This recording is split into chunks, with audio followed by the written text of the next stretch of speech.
Welcome to TV news. క్రైస్తవ మిషనరీల ఆధ్వర్యంలో CM relief fund కు ఆదివారం ₹1,00,000 చెక్కును సీఎం చంద్రబాబుకు అందించారు. వరద బాధితులకు తక్షణ సాయంగా చంద్రబాబు సీఎం రిలీఫ్ ఫండ్ అందిస్తూ ఎంతగానో బాధితులను ఆదుకున్నారని క్రైస్తవ మిషనరీ సంఘం వారు అన్నారు. సీఎం చంద్రబాబు పిలుపు మేరకు క్రైస్తవ మిషనరీల ఆధ్వర్యంలో సహాయం అందించడం జరిగిందని మిషనరీ బిషప్ అన్నారు. గుంటూరు ప్రభుత్వ ఆసుపత్రిలో హిమోఫీలియా కేర్ సెంటర్ ను ఎమ్మెల్యే నజీర్ అహ్మద్ ఆదివారం ప్రారంభించారు. ఈ సందర్భంగా నజీర్ మాట్లాడుతూ పేద రోగులకు ప్రభుత్వ వైద్యశాల అండగా ఉంటుందని భరోసా ఇచ్చారు.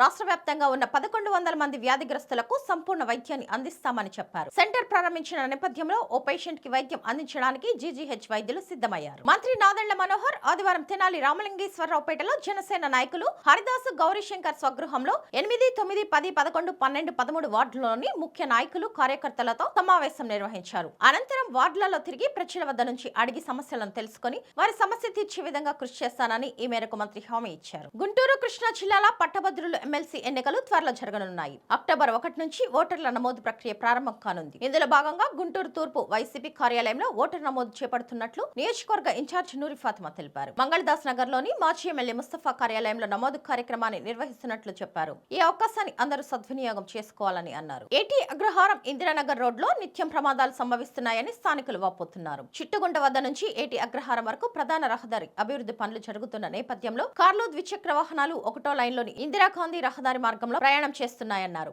ఈ క్రమంలో పిల్లల్ని పాఠశాలకు పంపించే తల్లిదండ్రులు భయాందోళనకు గురవుతున్నారు. అధికారులు స్పందించి చర్యలు తీసుకోవాలని కోరారు. మాజీ ఉపరాష్ట్రపతి వెంకయ్యనాయుడు సోమవారం ఆచార్య నాగార్జున విశ్వవిద్యాలయానికి రానున్నారు. తత్వవేత్త కొత్త సచ్చిదానందమూర్తి శత జయంతి ఉత్సవాల్లో ఆయన పాల్గొననున్నారు. ఈ సందర్భంగా పద్మవిభూషణ్ ప్రొఫెసర్ కొత్త Sachidananda Murthy vision and philosophy of educational reflection on 21st century educational policy and planning in India అనే అంశంపై నిర్వహిస్తున్న జాతీయ సదస్సును ప్రారంభించనున్నారు. వివాహితను మోసగించిన వ్యక్తిపై కేసు నమోదు చేసినట్లు సిఐ కె వాసు తెలిపారు. ఆయన మాట్లాడుతూ తాడికొండ ఫణిధరం గ్రామానికి చెందిన నవీన్ కుమార్ అదే గ్రామానికి చెందిన వివాహితను పెళ్లి చేసుకుంటానని నమ్మించి శారీరకంగా దగ్గరయ్యాడు. అనంతరం ఆమె వద్ద బంగారం 34 లక్షల రూపాయల నగదు తీసుకున్నాడు. ఆమెను పిల్లలను చంపుతానని బెదిరిస్తుండటంతో బాధితురాలు తాడికొండ పోలీస్ స్టేషన్ లో ఫిర్యాదు చేసిందన్నారు. మంగళగిరి నియోజకవర్గంలో ప్రభుత్వం ప్రతిష్టాత్మకంగా భావిస్తున్న నైపుణ్య గణనను నైపుణ్యాభివృద్ధి సంస్థ సోమవారం నుంచి ప్రయోగాత్మకంగా ప్రారంభించనుంది. ఈ మేరకు సాంకేతిక సమస్యలను సరిదిద్దుకున్న తర్వాత ఈ సర్వేను రాష్ట్ర వ్యాప్తంగా నిర్వహించనున్నారు. ఇందుకోసం ఒక్కో గ్రామ వార్డు సచివాలయం పరిధిలో